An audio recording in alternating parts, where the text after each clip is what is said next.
I don't know what you're talking about. This is the Men in Blazers Leadership Conference. Live from the Showbox Sodo in Seattle, Washington, it is the final show of the Men in Blazers. This Cup's for you, World Cup Tour!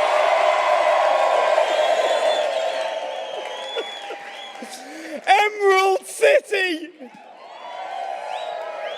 What a journey we have been on over the past month. And I've got to tell you, to be finishing it out here in this great mecca of American football. I love this city. I really love everything about your city, and it's such a bloody joy to have been here. I want to say two things up front. The first is, can we all agree, tonight is off the record, right? Yeah, off the record. Totally. Totally off the record. Let's treat tonight with the same strict rules as they do at the Howe Institute for Society Summit on Moral Leadership. Yeah. If any of you have newsletters, shh. Yeah. So, the strict rules are we're going to say some really personal things tonight. Yeah. We're going to throw a lot of people under the bus. Yeah. And then you all talk about it afterwards. Yeah. And secondly, bring the Supersonics back to Seattle where they belong, you cowards! Oh, I miss Gary Payton too, Rog, the glove. But we are not alone here at the Showbox Soda. We are joined by tens of Americans out there watching on Twitch. The Twitch comments are coming in. Shep9378 says, it's a great night to build a bonfire and put some timbers on the top.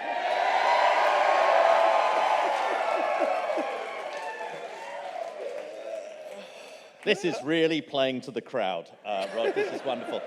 What a wonderful time to be alive. What a show we've got for the people tonight, Roger. We're going to break down that Lionel Messi masterclass in Argentina's 3-0 comprehensive destruction of Croatia in the World Cup semi-finals. Oh, that Jen, as cuddly as an Ewok. If an Ewok had the beard of a Brooklyn mixologist. Exactly. And it turns out he's quite bloody good at football. Alexi Lalas, not a fan. Not a fan. Not a fan. Not a fan. No. He's just objectively not a fan. Yeah. Doesn't get it. Doesn't do it for him. Doesn't get what all the fuss is about. Talking of quite bloody good, what a slew of special guests we have tonight. This is going to feel like the Dick's Deluxe of live shows. I mean, we just had those burgers backstage. Wow.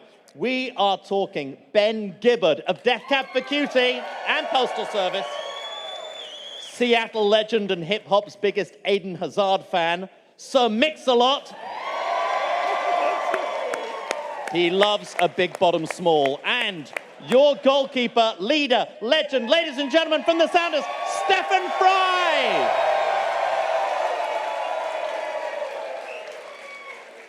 I bloody love that man. I want to say, I have long thought he should have been... He should have been in the US men's national team squad. But what a lineup we got. I think our lineup is technically known here in Seattle as a posse on Broadway, Davey. And talking of Seattle, Rog, what a city. The birthplace of the Seattle dog. Cream cheese and grilled onions on a hot dog. The most successful unlikely pairing since Manchester City and the Abu Dhabi royal family. Your city is a city that is instantly recognizable across the globe, thanks to the Space Needle and a little TV show called Grey's Anatomy. Oh, God, McDreamy, rest in peace, you beautiful ferryboat-loving bastard. It's a tech city with a Birkenstock heart, and no doubt one of the great musical cities in America. Jimi Hendrix, Nirvana, Pearl Jam, Alice in Chains, the Foo Fighters. Gotta say, 90s grunge is a genre that embodied the amalgam of angst and anger in the way only Everton have before that. Yeah. Only true American soccer royalty forged in this city, though, Roger. Casey Keller. Look at him. Oh. Who wore it best? Yes. Whoa. You would, though. Can we go back and you tell me which one? Look, sad. Yay! Hey! It's like seeing Bezos before and after. Yeah. God bless him, the original American goalkeeping powerball. Love that man. Yep. DeAndre Yedlin. A man never afraid to go blonde if the situation calls for it. That O'Day High School graduate. Come on, you fighting Irish! Jordan Morris. The only gent to ever bring his dog, Minnie, to a Men in Blazers live show. And Minnie stole the show that night, Roger. A wondrous region of this nation that has long lived as an example of what the women's game can and should be. We're only in the home of one of the NWSL's fiercest attacking forces, the OL Reign. Rose Lavelle. Megan Rapinoe. Hooray! Bethany Bulser. Oh, and Jess Fishlock. It's almost unfair to have all of them going forward, especially when you got my mate and partner in pod, Alana Cook, holding down the back. Godspeed, OL Reign. Yeah. Shout out also to Ken Jennings. Wow.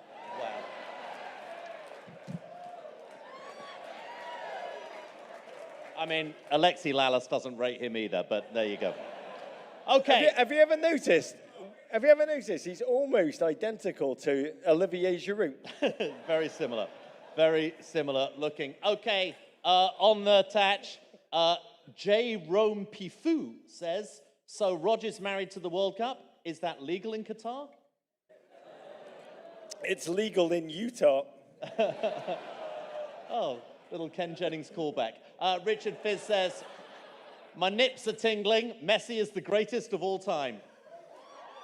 By the way, that's the Coles notes of what we're about to sit through as we break that game down. Messi makes your bloody nipples tingle, David. Yeah. But let's get this show started off right. Yes, we've got to officially get this night of nights underway. We've got to start with the Men in Blazers live show ritual. It's our photograph. Please rise, Seattle. Hold up your ESPN signs. As Delia Smith would say, Rave Green Army, let's be having ya. We may fall off the stage.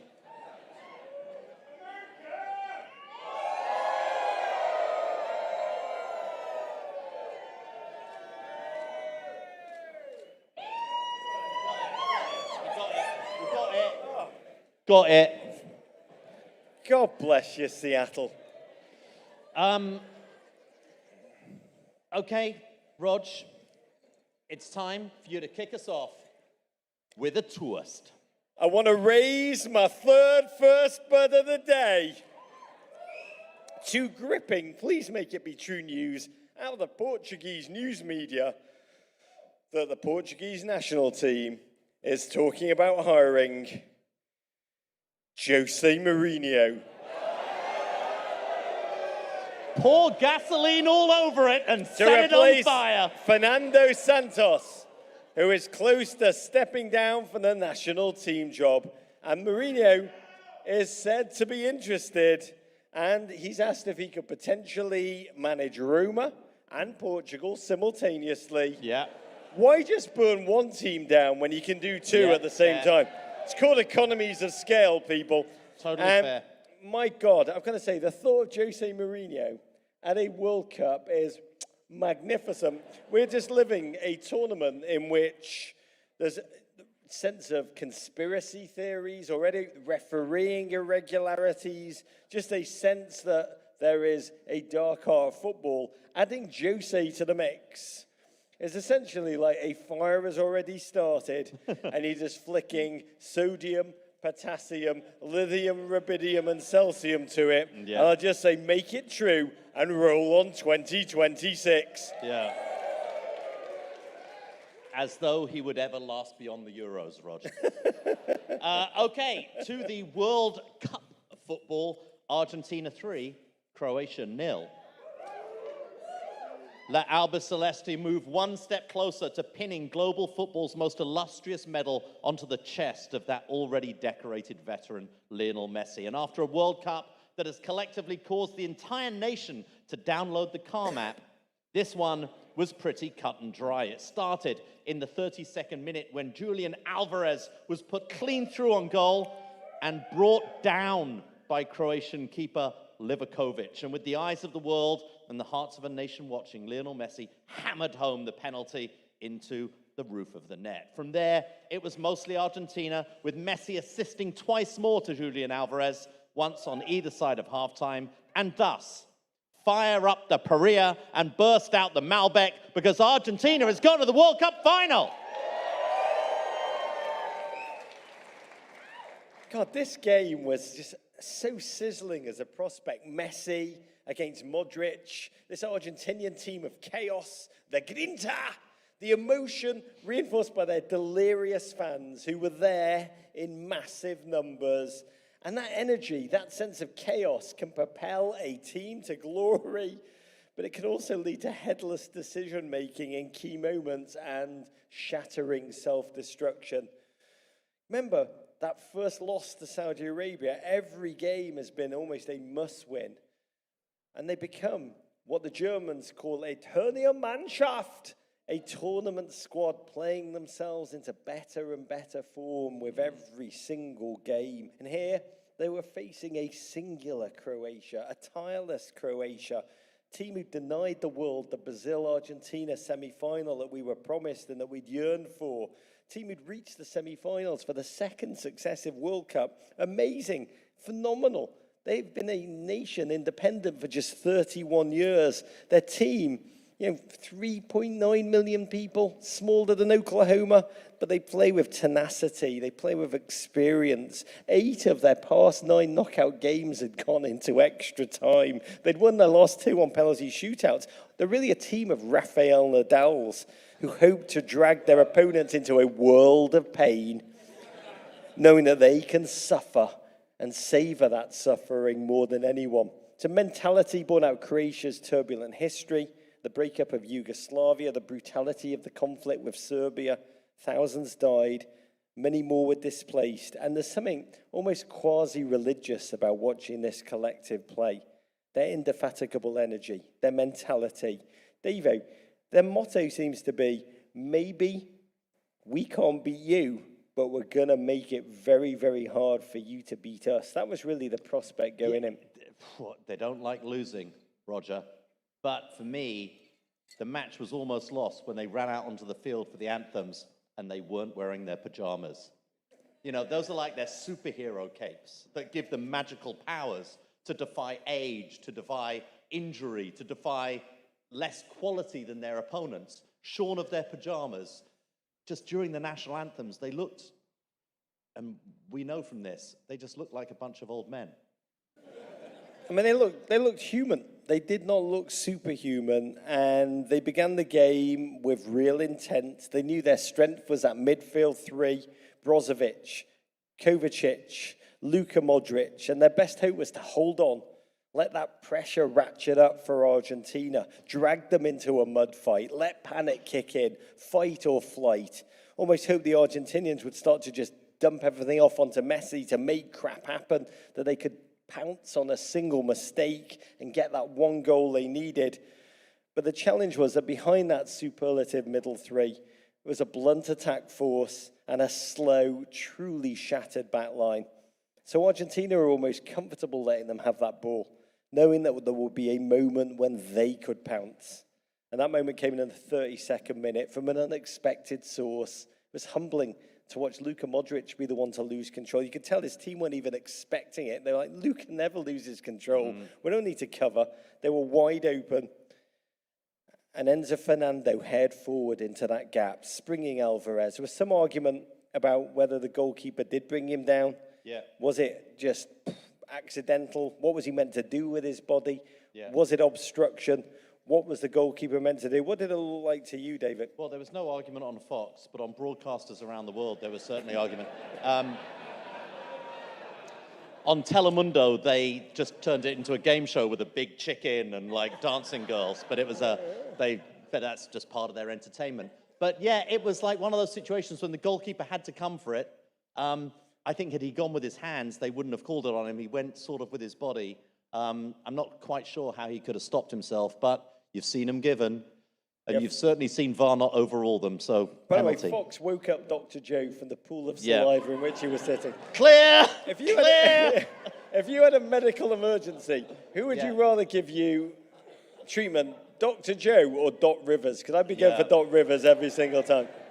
Every single time. Dr. Joe saw nothing, and who cares, because our attention was immediately turned to the moment. Messi stepped up to take the penalty. And honestly, I was suddenly filled with fear for this little guy. Can you imagine the crucible of pressure descending onto his shoulders? Gent has only scored. This man is superlative at every facet of football. The passing, the dribbling, the finishing. One tiny, if you want to poke at him, is he's only scored 108 out of 140 penalties for club and country.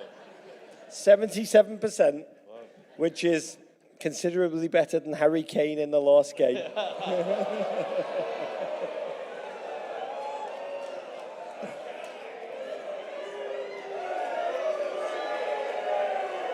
Wow.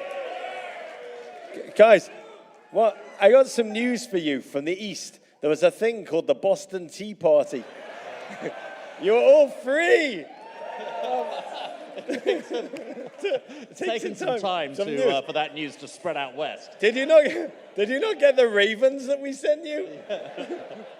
We lit beacons across the Midwest. My God, this is amazing. Yeah. But no, if we were in South London, that would not have gone down as badly as it just did in Sudan. They laughed on that in our show at the Box Park in Croydon. Yeah. Guys, I got more news for you. The Queen's dead. Yeah.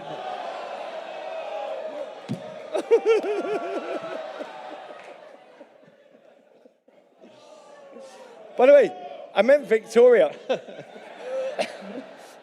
No.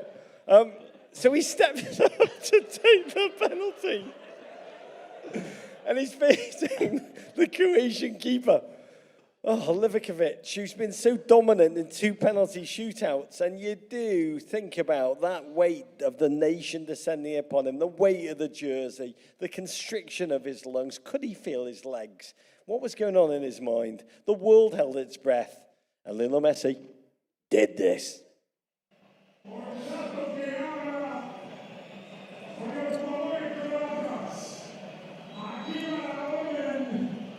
Oh.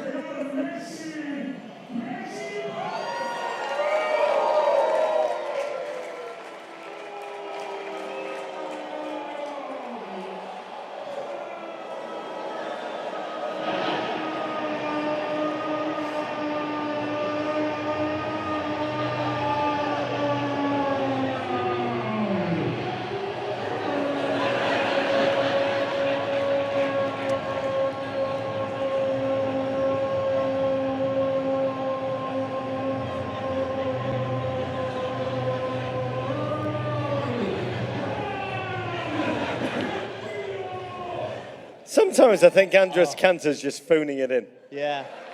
Wasn't his best day.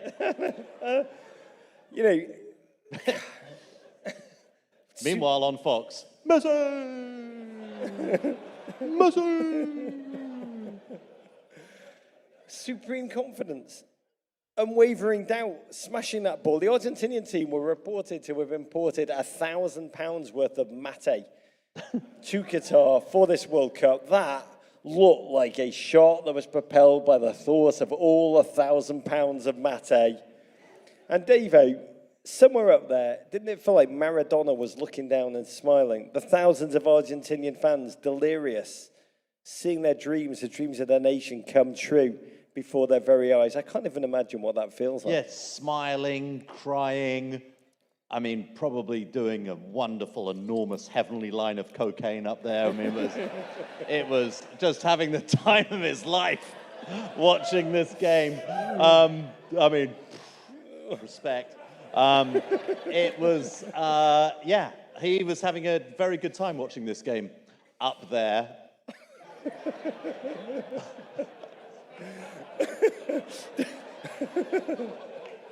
Back down on mortal earth. Yeah. It was a significant moment too, because by taking a lead, Argentina had snatched all of Croatia's leverage. Croatia's leverage was really, the game was up for them. It was clear this game was not going to be a 5-set grueling game of tennis. In Croatia, back-to-back 120-minute games, the exhaustion, their adrenaline had burnt off, suddenly just looked totally gassed. And they had to push for a goal, but to do so meant that they were suddenly comically open.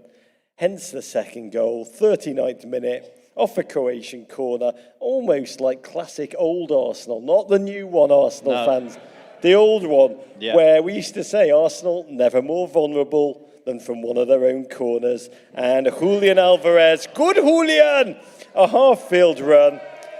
The rest just part athletic wonder, part Croatian Benny Hill yakety yak. Let's take a look.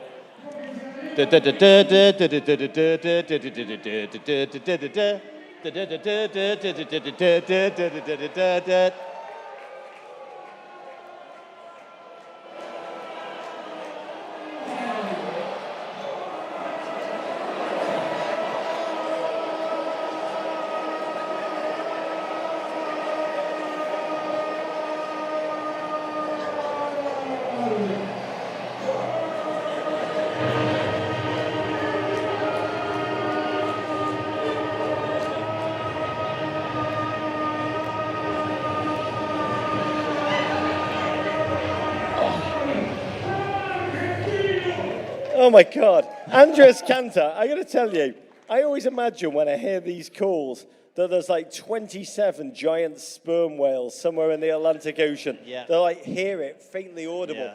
And they're like, I want to fuck that man.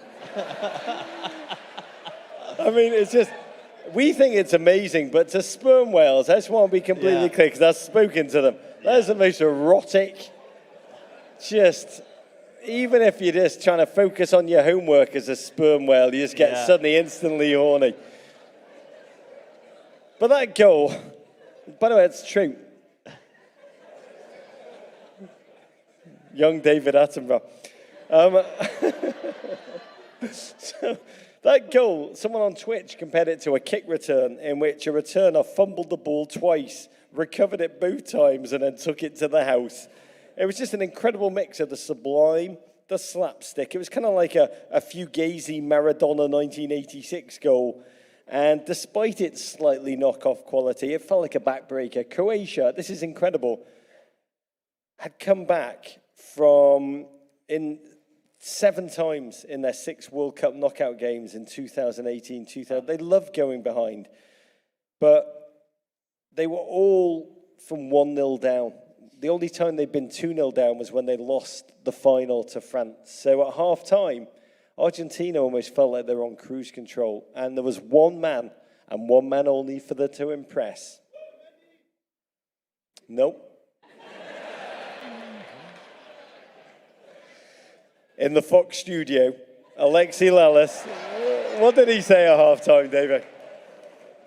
At halftime, he says, I'm not a Messi fan. But he was pretty good that half, or something like that. I'm just thinking, I'm not a Messi fan? I mean, how? I mean, you can say, I don't think Messi's the GOAT. You'd be hard-pressed to say that at this point. And we'd be shut up, Piers, you dildo. I'm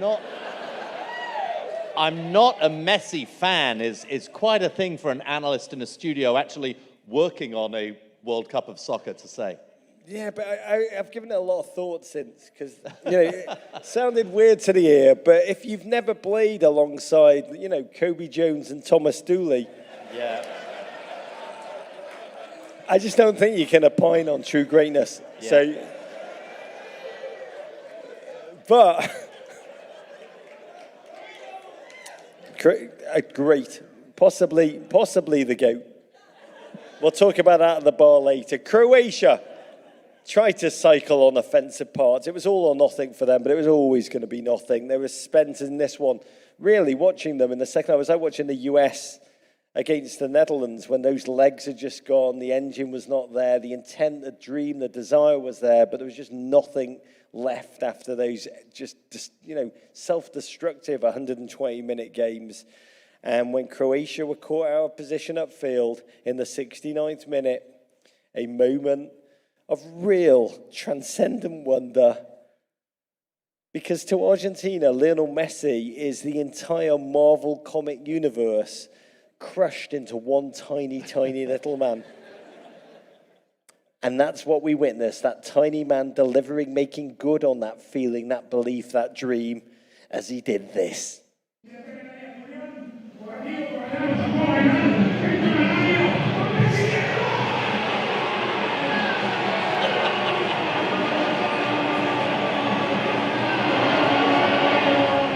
talking about Julian Alvarez.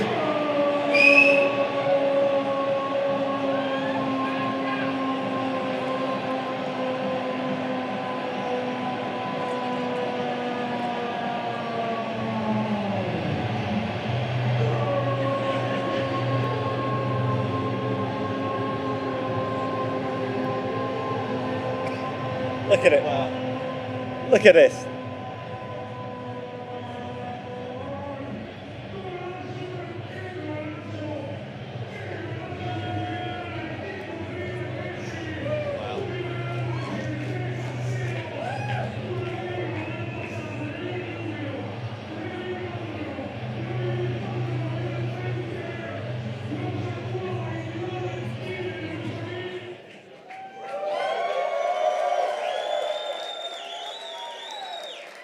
I mean, beyond the Golazo, beyond the incredible move, taking the ball at the half and that incredible run, dealing with all of the contact, shaking it off, jinking one way, jinking the other way, getting to the byline, change of pace, knocking it back, setting up Alvarez, this incredible goal. It was not just an assist, it's also passing the baton to the next great Argentinian player in Alvarez. And how amazing, as a Premier League fan, the Premier League returning, and Alvarez now is a huge star. Like, that's the great thing about a World Cup. Suddenly players who you hadn't spent a lot of time thinking about, hadn't been a huge part of the narrative, we now come back. Alvarez, Saka, Gio Reyna. Yeah. In the Bundesliga. No, but there are players who suddenly, with the multiple AU brothers, suddenly they're bigger stars than they were before. Oh, that moment though, magisterial Lionel down the right, Gvardiol smothering him. Gvardiol has been so bloody dominant the entire tournament, but suddenly lost Messi as if he was a tiny little blind spot in that enormous mask. Messi wriggling like an Argentinian conga to torment and twist and create space. And Eduardo Galeano, the Uruguayan poet, I once interviewed him. I said this a couple of times, but I love it so much, and I thought about it in this moment. He told me that Maradona dribbled as if the ball was stuck to his boot, but Lionel Messi dribbles as if the ball is actually stuck inside his own sock.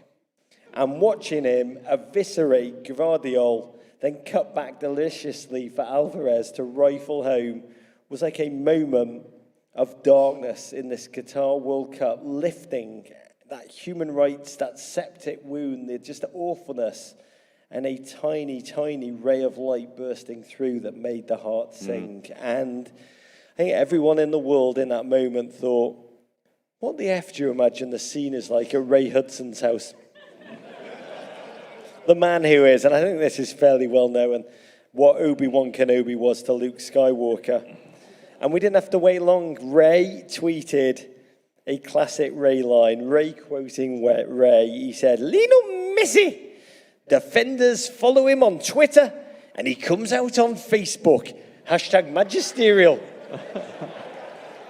Ray Hudson, by the way. The amazing thing about that goal was Messi knew what to do without Ray Hudson telling him in commentary, which is just amazing. We don't deserve Ray Hudson, by the way. What an incredible human being. I do want to raise my glass to Ray. Watching it, Roger and I started shipping a co-commentary game with Andres Cantor on play-by-play and Ray Hudson on color. We want to make that happen. That would just be so It would be like Jay-Z and Johnny Cash doing a crossover. Yeah. It would be unbelievable. The two of them just like, it would be so beautiful, the two of them just taking turns to just jazz riff with each other. We need to make that happen. The world needs it. Because life, I've got to say, football is better on Telemundo. Life feels better on Telemundo. And Croatia then withdrew their own tiny giant, Luka Modric, in the 81st minute.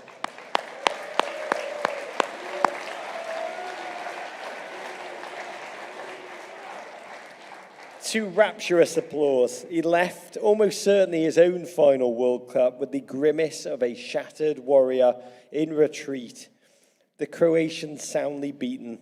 They can leave with their heads held high. They will not leave with their heads held high because they are Croatian. And the amazing thing about them, they don't see themselves as underdogs. They have every game, they believe they are going to win by right. And I admire that so bloody much. There will be pain, there will be disappointment. But I've got to say, 3.9 million people, and they don't see themselves as underdogs. But in time, I do believe they will see their final in 2018, their semi-final round in 2022 for what it is, which is a truly magnificent, disciplined, organised, robust feat for a team who prove they can suffer more than their opponents time and time again. Incredible. Yeah, impressive, Croatia. But this day was Argentina's sixth World Cup final for Los Albiceleste, a second for Lionel Messi, Davo, a shot of redemption, that 2014 final loss, the overtime bumble against Germany and Brazil. Really a chance to deliver glory again for this. They have never lost a World Cup semi-final in the entire history of Argentina at the World Cup. Yes, referring back, this is a chance to avenge that heartbreaking loss to them at the 2014 World Cup in Brazil.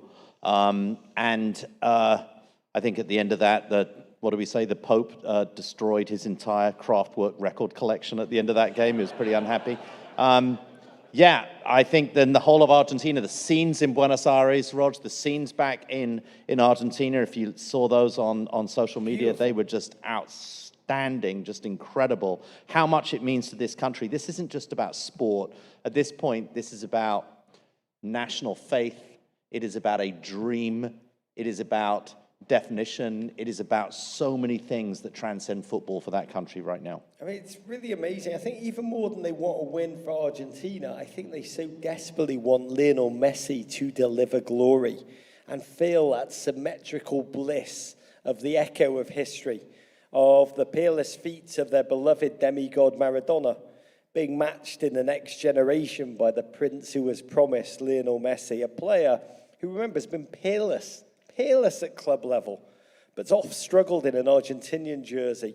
A nation footballing, they oft played in chaos, disorganization, let down by politics, off the field, or his teammates on it, occasionally dragged down by the weight of expectation. Early on, Argentinian fans actually were frustrated with Lionel Messi. They thought he only turned it on for the club he left them for, Barcelona. They called him El Catalan. They called him the foreigner. They were suspicious of him. And to see him at the end of this game, at the final whistle, the hugs, the joy, Di Maria, who's played alongside Lionel Messi for 14 years, lifting up the tiny guy as if he himself was the trophy. And he is, in a way. He is. He's the top scorer, 5. He's the top assister at this World Cup. He's like the Ark at the Covenant, Davo. Yeah. You know, haters would say he needs this World Cup to cement his legacy. But is that legacy not already cemented? 4 Champions League titles, 790 goals, 11 domestic championships, a Copa America. Yeah, he is the GOAT. There is, in my mind, there's absolutely no doubt and there's no debate there whatsoever. Having said that... The last, I'm sure Lionel Messi's Not a going fan. to bed tonight going, He's the not a last fan. hurdle. Yes, I showed the world, but Lala still must be impressed. I must try harder. By the way, on the Twitch, the Chop66 says, not a Spielberg fan, Alexi Lalas, film critic, which I love. Having said that, it is a World Cup final, and those millions gathered outside in Buenos Aires, they aren't excited to get to a final. They want to win the bloody thing. Yeah, and they do. They need to, David. They're in the Playa de la República in Buenos Aires, and proud Argentinians, as the eye could see. You can only imagine what scenes would be like. I mean, I don't want to curse them, but if they actually win the bloody thing, on this after a semi-final, and there were hundreds of thousands massing, and I feel their agony, I really do. This World Cup is being played against a backdrop of a shattered economy. Inflation is poised to hit 100% on the year. Poverty is widespread. Political corruption is destroying the country. And the joy of the nation, the 46 million fans, now lies with Lionel Messi. And if he can deliver victory, Argentina will be able to project the illusion of how they want to be seen on the global stage as a courageous winner through the work of one man, Messi, a demigod who we have grown used to watching him deliver the transcendent on the regs. And I'll just say, as I have many, many times, we shouldn't take paying witness to his greatness for granted and savor it while we can. By the way, say, to close this one, a lot of my Portuguese friends have not taken this very well. Team Ronaldo is hurting. On our Twitch conversation today, many of you wondered out loud what the scene might have been like in Ron's house, David, as he got their oil me up eunuchs to add more bath salts to his sad bath. What do you imagine? yeah, well, I mean, there aren't enough eunuchs to deal with that kind of pain, Roger. You've always said that. Take it from someone who knows. Sometimes it hurts so bad that there's not enough eunuchs There are not in the enough world. eunuchs around. But at the final whistle, Gary Lineker, the great English broadcaster, he tweeted, "Is there still a debate? I'm asking for a goat." To which Piers Morgan, No. essentially at this point, English Lalas, Yeah. quickly returned fire, and he quote tweeted, "There isn't a debate, it's Ronaldo."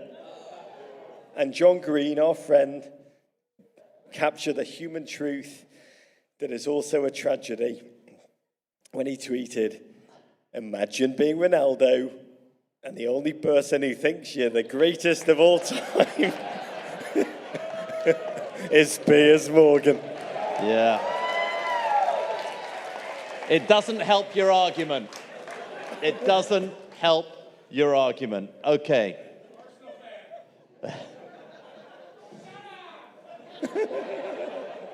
Okay, Roger.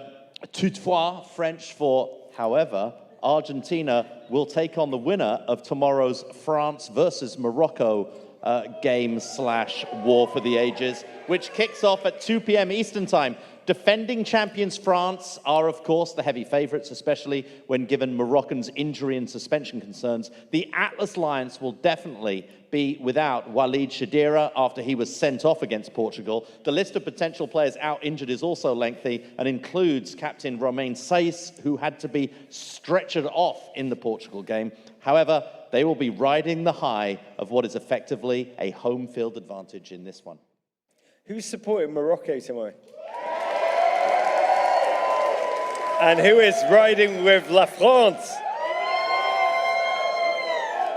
People with louder voices supporting France, but more for Morocco. That's great work, man. I just say, the Moroccan state airline has added 30 additional flights from Morocco to Qatar tomorrow, which is amazing. The Moroccan Footballing Federation is giving away 13,000 free tickets. They want their stadium to feel like home for the biggest game in Moroccan history.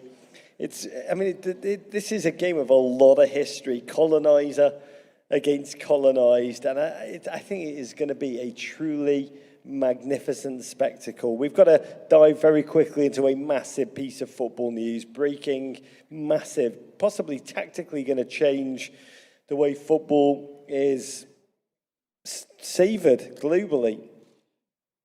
From Richarlison's Instagram, it appears he's got a new back tattoo. If you're listening on the pod, in like purple ink, which was a nice touch, he's had likenesses of Neymar, the original Ronaldo, and himself tattooed on his back. Dave, I've got to ask you the obvious question. If you were going to get 3 people tattooed on your back, thinking about it, very quickly with ill judgment like Richarlison, who would they be? Ken Jennings, Regis Philbin, Meredith Vieira. That's where I'm going. The greats. There's 2 ways I could go. He's already got a Rebecca Lowe tattooed on. Why would he? Yeah. Why would he get a second one? Why would he get a second one? He's got a Rebecca Lowe tramp stamp. I mean, I was gonna. Okay. It comes a point where you know something becomes too much, and there's a line. I just don't know where it is.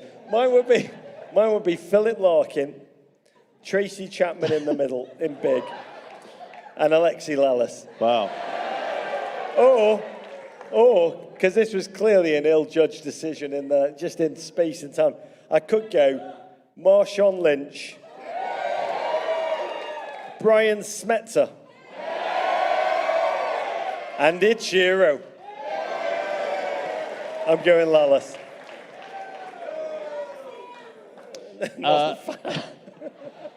Rog, you will be live on Twitch for that semi-final tomorrow at 1:45 p.m. Eastern Time with special guests rocker Lizzie Hale and the one and only Robbie Earle. Before we bring out this evening's guest, though, can I say very quickly, we're doing it from your NHL stadium, the Kraken Stadium, which is one of the most beautiful stadiums I've ever been in. It's like if you got Bilbo Baggins to design a pro sports stadium in the Shire. It is so cuddly. I just want to lay down and go to sleep when I'm there. You are a special city. Only you, Seattle. Only you. Okay, Rog, before we bring out this evening's guest, we do have to talk about the storm in which US soccer finds itself. We're talking, of course, about Geogate and Greg's decision to reveal to a leadership conference, a lot like this one, that an unnamed US player was nearly sent home from the World Cup for their behavior in camp. Journalist Tom Bogert then confirmed on the Men in Blazers Twitter feed, it should be said, that player was Gio Reyna. And from there, the floodgates opened. Rog, what in the Gregs is happening here? Well, I mean, on one level, you could say, congratulations, US soccer, to find a way to continue to make yourself the story at this late stage in a World Cup. Yeah, respect. Yeah, it's quite an achievement. It's beyond my wildest dreams in many ways. But, good God, this one is bonkers. You know, I actually taped a whole podcast on this in the immediate aftermath of the news breaking. And just to recap, those of you who don't know, Greg Berhalter had, for reasons that we still don't really fully appreciate, told a leadership summit. It's the Howe Institute for Society Summit on Moral Leadership, which I think is a made-up thing. It's like a vanity thing, right? A play thing. And he told them that he considered sending a player home because the player was, quote, clearly not meeting expectations on and off the field. And that was then reported in a leadership newsletter, Chatterworks, which I don't subscribe to. But 87 people sent me it in the morning. And I read it, and I was like, what the fuck? And I just popped it onto our Twitter feed and said, I wonder who the player is. And then Tom Bogert, our friend, via tweet, told the world who it was. He said it was Gio Reyna. And the chaos that has then unfolded, US soccer very quickly diving in to make it clear, this was meant to be off the record. This was meant to be, I imagine them like that meme of the person saying like, there's nothing to be afraid of, nobody panic. This is meant to be off the record. And then Sam Stexel and Paul Tenorio reported in The Athletic that Greg had built this incredible team-first culture, which, by the way, he had, and it's to real credit to him that Greg has rebuilt this feeling of a connectivity, and they all talk about a brotherhood that Geo was not meeting in reasons that we don't fully understand, or we didn't at the time. And then there's like a vague, we don't quite know, there's some kind of bizarre Survivor-style leadership council, which Greg went to. I imagine him in loincloths, the torches, the works. And, I mean, it's a bit Lord of the Flies meets Animal Farm, is the honest truth. And they grappled with whether to send him home. And Gio, Godspeed to him, leapt into the void of chaos and lack of information on his own Instagram. I thought a terrifically smart post in which he admitted that he was angry when Greg told him, quote, just before the World Cup, that my role at the tournament would be very limited, which I don't like to jump to conclusions, but it feels insane if true. And Gio added, and I'm saying all this because I want to lay it all out before we dissect, because it is, like, there's lots we don't know. I want to be clear. You know, on Twitter, we all jump in as if we're in there. I'm in the leadership council. I had a vote. Oh, I know exactly what was going on. We don't know. There's so much that we do not know about this story. But Gio added, I'm a very emotional person. I fully acknowledge I let my emotions get the best of me. It affected my training and behavior for a few days. After learning about my limited role, I apologized to my teammates and coach. I was told I was forgiven. I think those are the key words there. I was told I was forgiven. And he then reinforced the sense that what happens in the locker room is meant to stay there. And so many stories, and I want to file them as stories, like as if it's like a campaign to smear the kid. Gio's a bad egg. In Dortmund, he's known to be, I mean, this is all ridiculous, which Dortmund, by the way, have slapped down very quickly. No word from US soccer other than anger, and I understand that anger, that something that was meant to be off the record was broken. I mean, but at the same time, which grown-up truly believes saying shh is really going to make, oh yeah, we must swear in a murder mafia style, Team Greg. As we pod tonight, US soccer has said nothing. Greg has said nothing. Davo, what do you make of it all? Wow. So I'm going to go to these are things that we do know. Gio was given the number 7 jersey on this World Cup team. The number 7 of KDB, of Ronaldo, of Griezmann, of David Beckham. That is a pretty significant number to give a kid who, frankly, was statistically, per 90 stats, the most attacking, the most contributive player during the CONCACAF World Cup qualifying. Ronaldo? Yeah, across the whole of CONCACAF, he was number 1 in chances created, in assists, in all of these categories, on a team that scored 3 goals in the entire World Cup campaign. One of them that the scorer knew absolutely nothing about. So really 2 goals and literally a horseshoe that happens to like just go in, flung over the back. So a player who you would have thought would have some role and is told, which is very rare for an attacking player. Attacking players all over the world, managers all over the world have said, it's very rare really to tell a playmaker before a World Cup, you're going to have a limited role. Usually you wait to see what happens in training and in certain game situations and then make that decision. Maybe you say that to a 3rd-string goalkeeper. You don't say it to one of your lead attacking talents. And then, okay, Gio made a mistake. He's a young guy. He should have gone out and trained super hard. He should have tried to win his place back, but he didn't. He's a kid, and this happens all the time. I agree with you. Greg has done an amazing job with the sort of the group mentality. Everything goes to a vote. The captain goes to a vote. Whether or not Gio stays goes to a vote. Everything goes to a vote because you believe in the group mentality.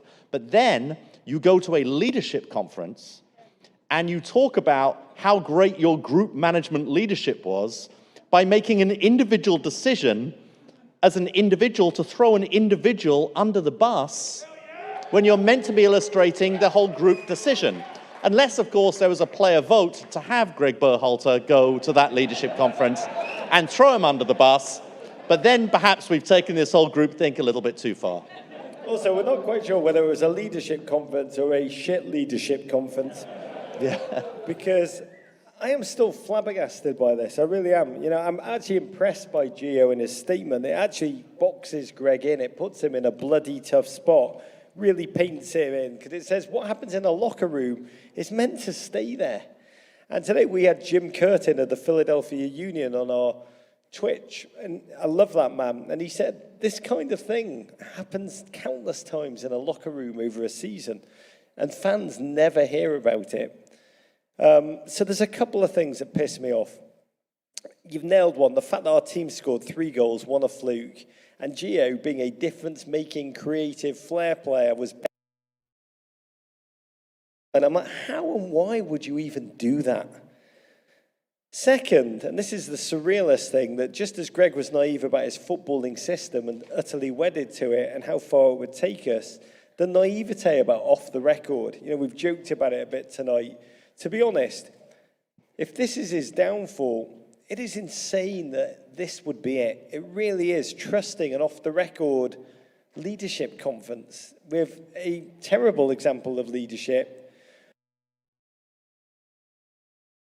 really did build up the morale of this team after Jurgen took a dump on it. But then with his own hand afterwards, a week afterwards, to say, you know what, I'm going to destroy that team-first culture by myself, violating it. I mean, Alanis Morissette would call that ironic. And in this case, she'd be right. And most of all, this is the key thing. Gio is a kid. Football is a human being. And Gio is a bloody kid. And dickheads on Twitter are now screaming that when he was 15, he violated the US camp some curfew. That makes him a bad egg. It's, you know, he's always been a bad egg. When he was 15, he violated curfew. And I'm like, holy crap, when I think about what I did when I was 15. Yeah. I mean, I am old enough to remember what I did when I was 15. Please do not judge me on that, and I will not judge you on what you did when you were 15. He was a kid. By the way, he's still an incredibly young guy, and to see our national team manager a week after the team exited again in the round of 16, throw a 20-year-old under the bus, a 20-year-old that we are going to need, that is so important to the future of football, is honestly, right now, that is unfathomable to me. And that's before you get to the stuff about the locker room stuff, stay in the locker room, and the naivety of speaking off the record. But to be outmaneuvered and just embarrassed by the aforementioned 20-year-old in the wake is only to reinforce just how bad Greg is making in-game adjustments. But here's what I'll say very quickly. US soccer, it feels like they're hoping to get through this by staying silent, and they hope it will go away. And it can't go away. We cannot live in a football culture anymore where there's no accountability. You know, football has been in the shadows in between World Cups in the past. And this is an oil slick. And I do hope they have to move quickly to clean it up, because if we don't, there's just going to be stasis and slapstick. And right now in America, on the men's and the women's side, we deserve better. I just say to better days ahead for all. I'm quite upset, and I want to cheer you up by delivering this last moment of US 2022 play, a failed bounce pass from Greg to Gio, which now feels like biblical level allegory. Amazing. Let's savor it together. You tell me what you see here. Yeah.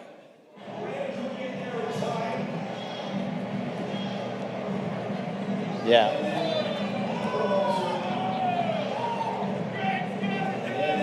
This is like our Zapruder film.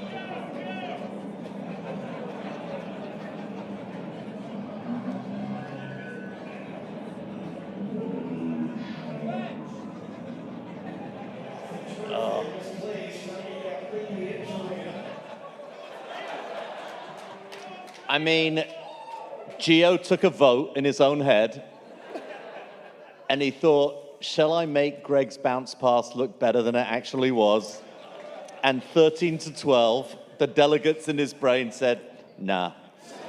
By the way, there is a little moment if you watch it. I've only watched this about 17,027 times today. There's a little second when Gio wants to throw his arms out in frustration, and he begins, but then reins it in. You can just glimpse it, almost a month of agony, almost coming out.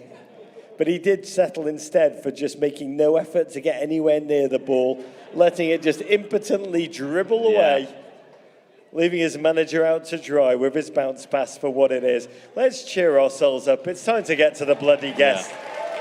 Yeah. Let's move on from that before we start a riot. Joining us on stage now is a virtuoso, a once-in-a-generation artist. His melodic chronicles of anxious anticipation and quiet heartbreak with bands like Postal Service and Death Cab for Cutie defined the sound of an entire era, not to mention many early 2000s Rog Sadnaps. You can catch him live with Death Cab starting January for the second half of their Asphalt Meadows World Tour, or if you want to wait until September, you can see him back on tour with both bands when they combine for a North American reunion tour extravaganza.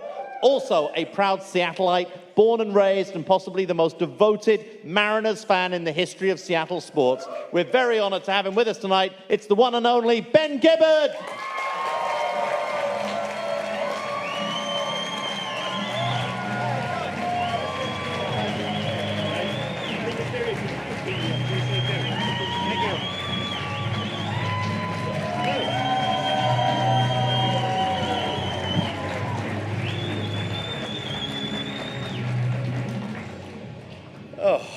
Ben Gibbard, you beautiful human being. I want to say first up top, Postal Service, Give Up, to me one of the greatest albums of all time.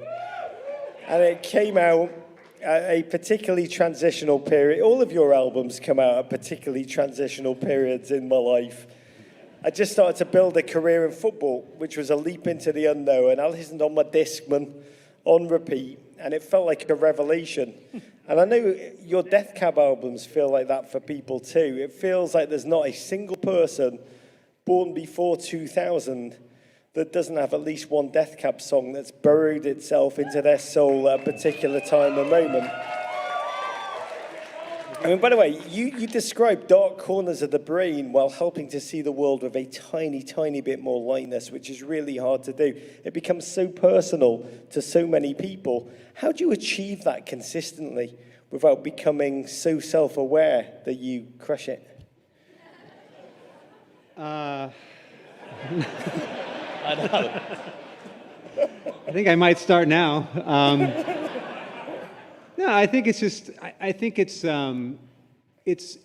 fairly easy to be detached and ironic and cool. It's a lot harder to be earnest, right? It's a lot. It's much more braver. It's much more punk to be earnest, I think. So, I'd almost rather always lean into saying something, writing about something that might make me feel uncomfortable, than to kind of remove myself from how I write. I really want to put as much as myself into it and try to kind of address the corners of life that are a little bit, make me feel a little bit embarrassed to be writing about them. Yeah, You so know? it's embracing the discomfort almost. Yeah, exactly. Welcome to my life.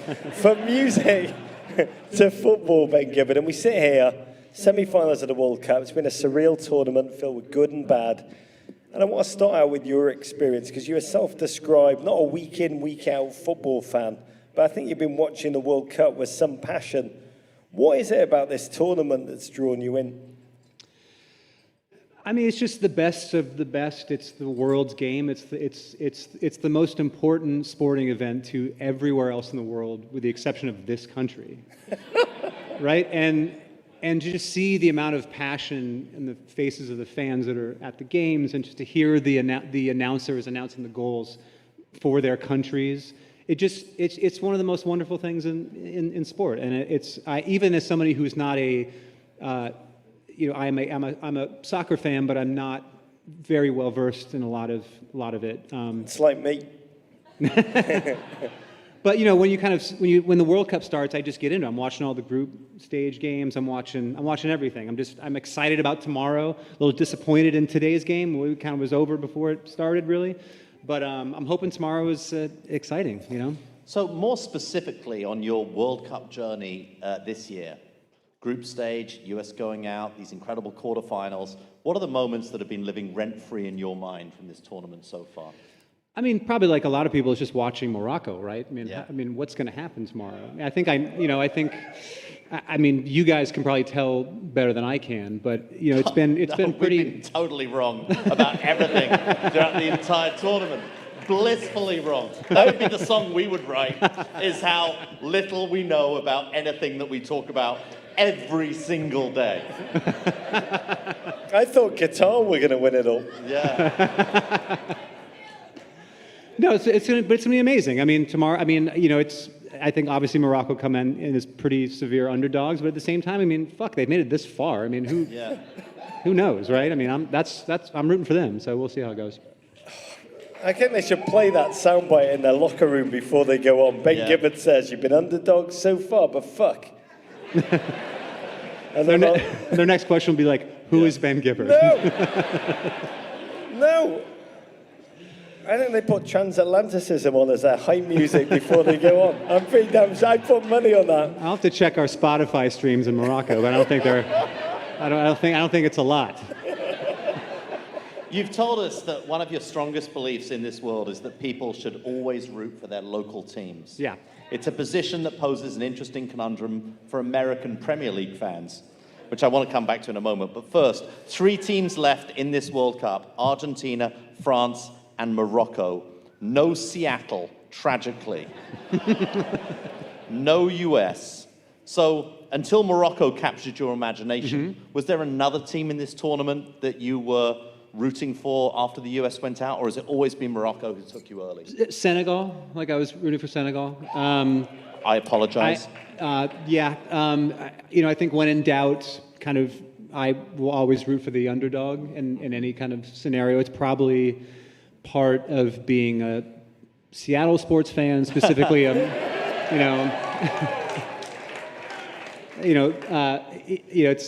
the Mariner fan in me that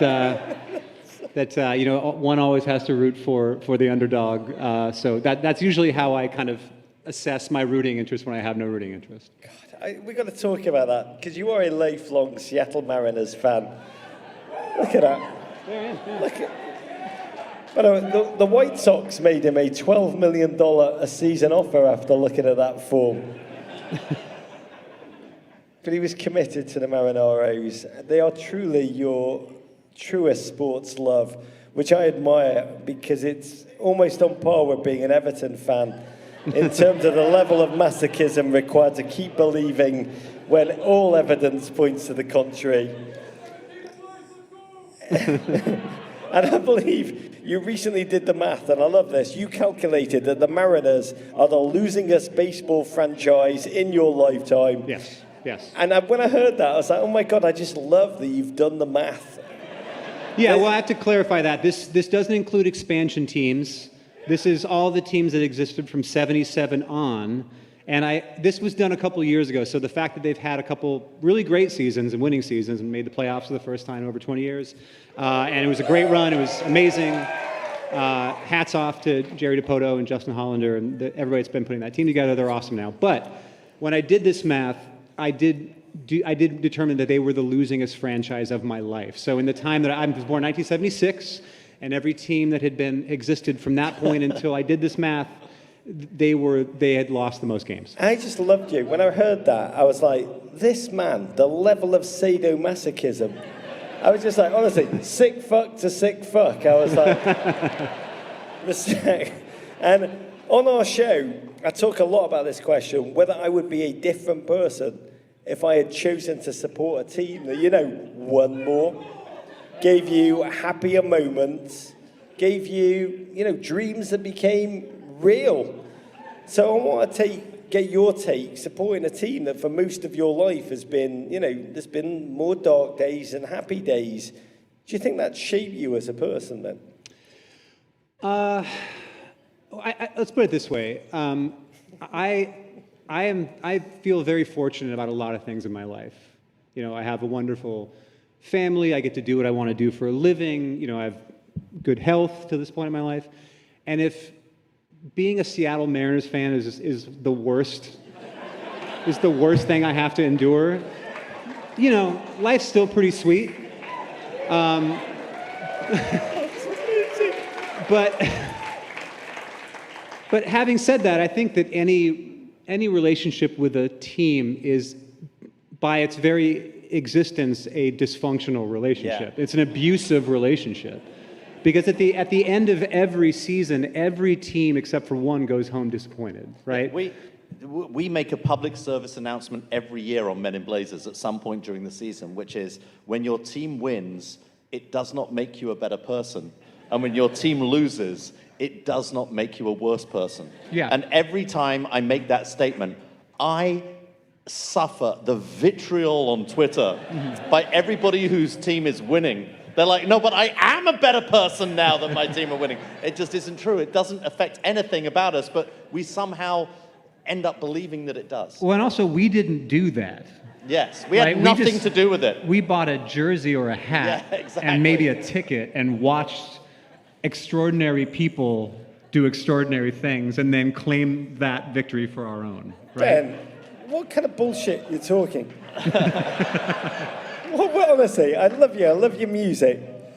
But are you trying to tell me, are you trying to bullshit me, that me shouting at my television screen in howling agony has absolutely no bearing on what happens 3,000 miles away in England when I watch my team? Well, but what does, though, what does make a difference is where you sit on the couch. Yeah. So,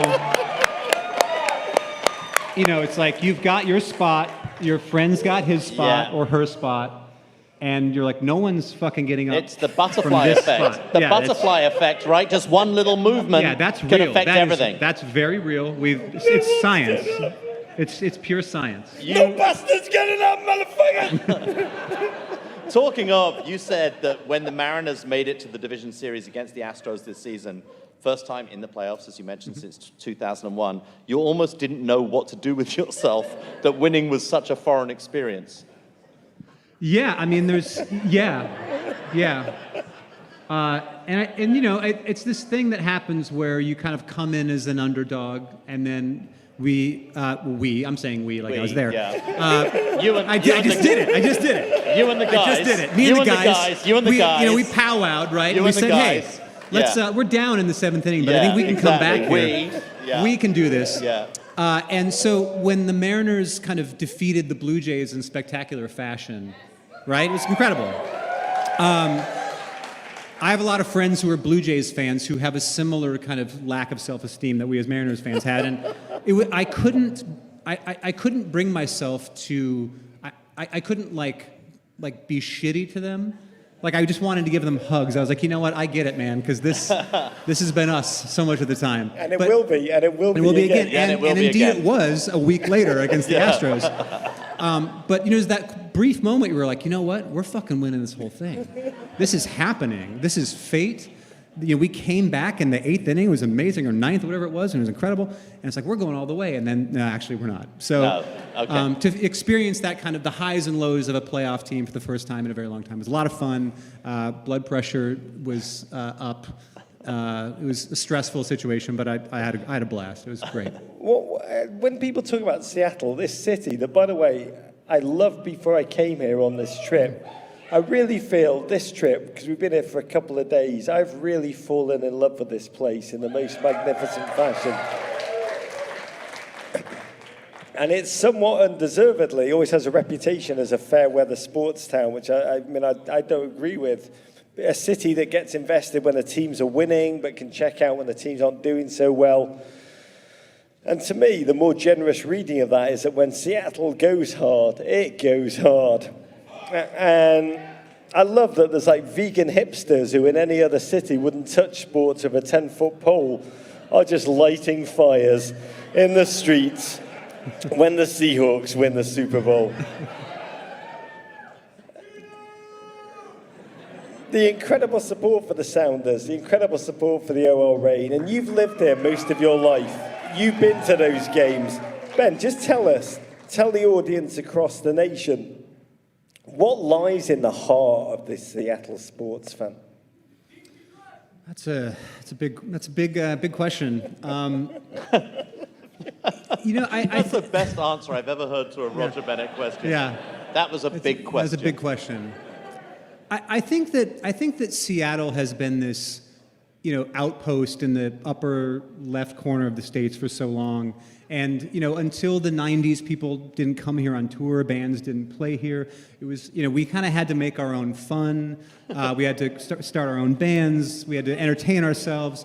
And I think that, we keep coming back to this word underdog, but we've always had kind of an underdog mentality in this city because we've never really been taken seriously in general, but certainly not in sport.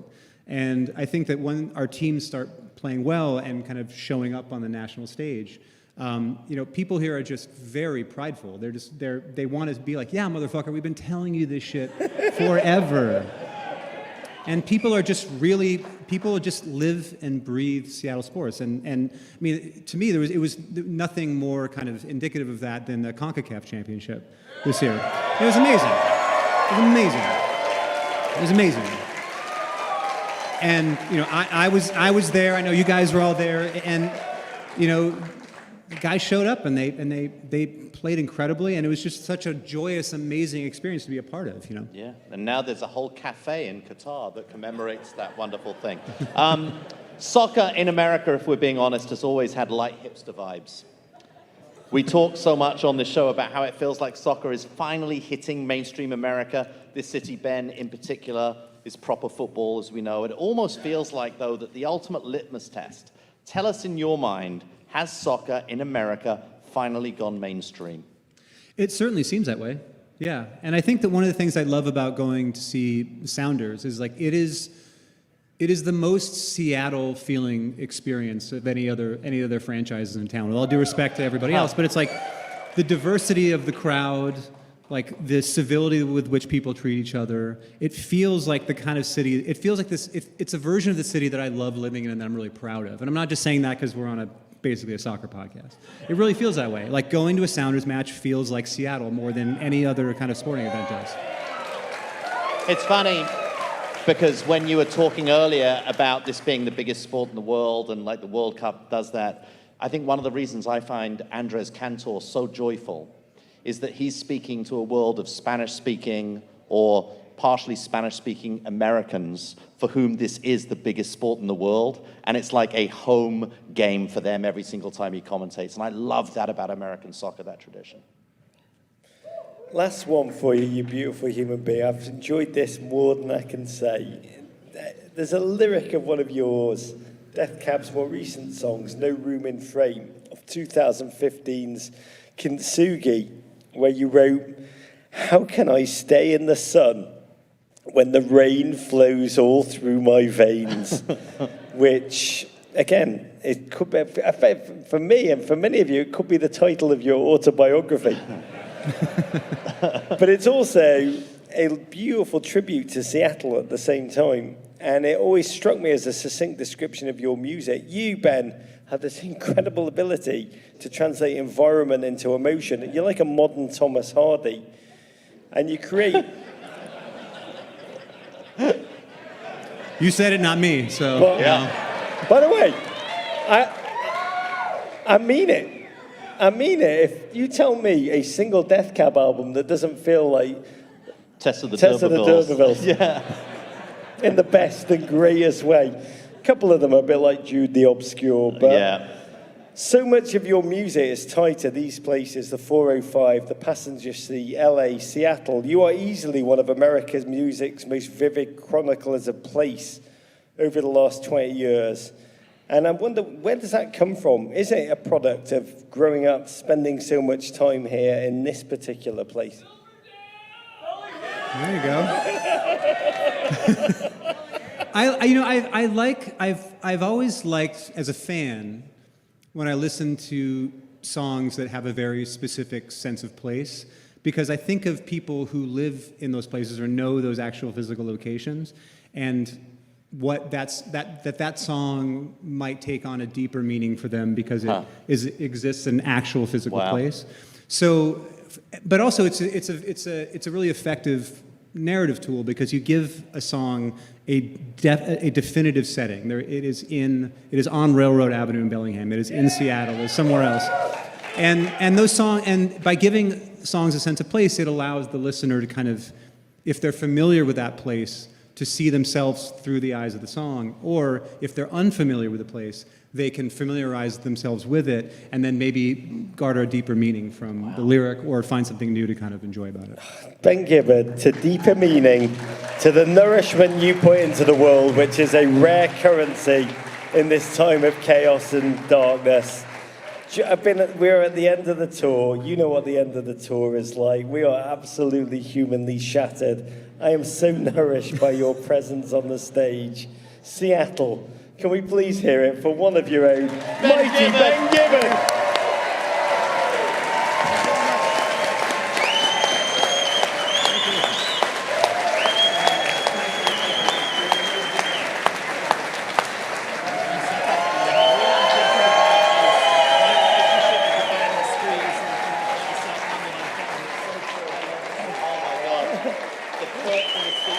Ben Gibbard!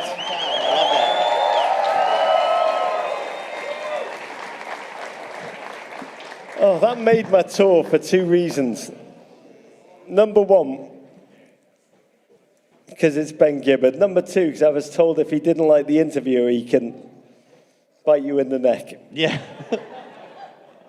We didn't get bitten in the neck. Godspeed. That's a win. We did emotionally, though, in the best possible way. Yeah. David, let's go on, because this next guest, I am just ready to be in rapturous joy. Let's do it. Yes, next up to grace the stage, a Renaissance man for the ages. I love the American pronunciation of Renaissance. A dedicated, grinding hard worker hailing from Altstatten, Switzerland. Take it from me. One of the best Shrove Tuesday carnivals in all of Switzerland, in that town. The son Top three. of amazing. The son of a legendary Swiss striker. The United States managed to lure him to our shores in 2005 to play goalkeeper at UC Berkeley, where he also studied classics. Dwinell Hall forever. Since then, he's been found between the sticks for the San Francisco Frogs, the San Jose Seals, Toronto FC, and finally joining the Seattle Sounders in 2014, where he has lifted 2 MLS Cups and a CONCACAF Champions League. And we haven't even mentioned, he's a heck of an artist. The answer to the question, what if Oliver Kahn and MC Escher had a child? Seattle, please put your hands together for your very own Stefan Frei.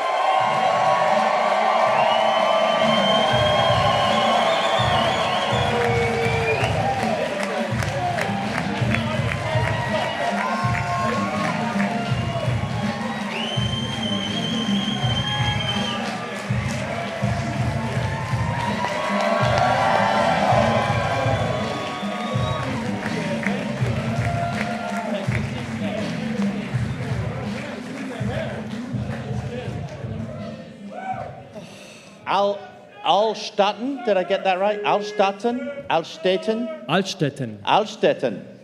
And the Shrove Tuesday Carnival is...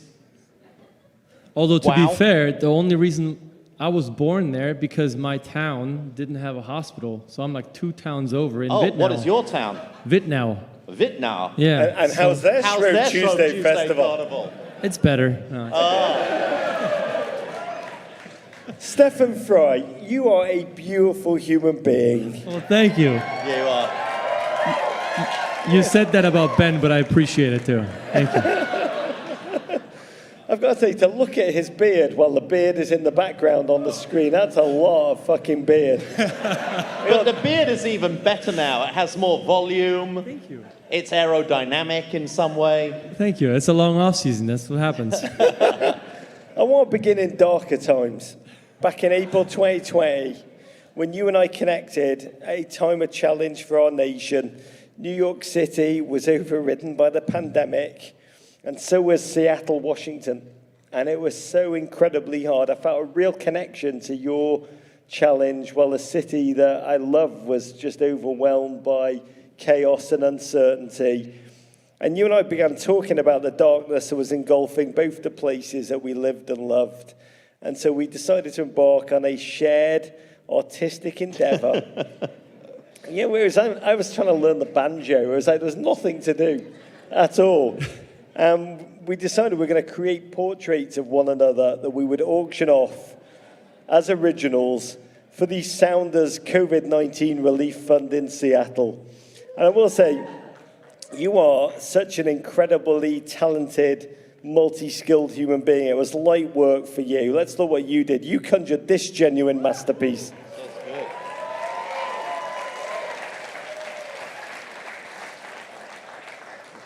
For me,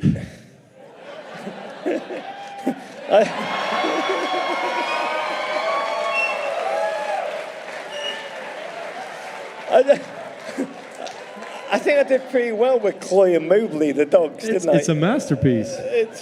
I mean, it looks like Lallis.